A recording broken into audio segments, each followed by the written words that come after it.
Story WA jadi burik atau pecah ketika di-upload. Tapi tenang sob, di video ini saya bakalan ngasih tahu cara terbaru agar story WhatsApp kalian tetap jernih pada saat di-upload, tidak pecah dan tidak burik lagi. Nah, sebelum lanjut, ada baiknya kalian like dulu video ini serta tekan tombol subscribe agar nantinya kalian tidak ketinggalan video terbaru yang bakalan bermanfaat buat kalian. Oke, agar story WA kalian tetap jernih, di sini kita bakalan menggunakan aplikasi tambahan. Aplikasinya tidak berbayar atau gratis dan tanpa watermark. Nah, untuk link aplikasinya udah saya taruh di deskripsi video ini. Oke, di sini untuk cara pemakaiannya, kalian bisa pilih video ataupun gambar. Udah kalian klik salah satunya, pilih aja yang open gallery, masukkan video yang ingin kalian upload ke story WA kalian.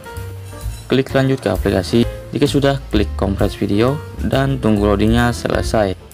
Nah, jika udah selesai, kita bakalan menerima chat dari pihak aplikasi tersebut.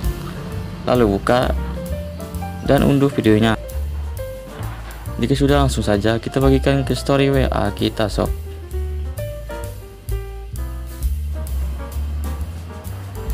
Oke, jadi untuk caranya seperti itu saja. Semoga bisa bermanfaat. Wassalamualaikum warahmatullahi wabarakatuh.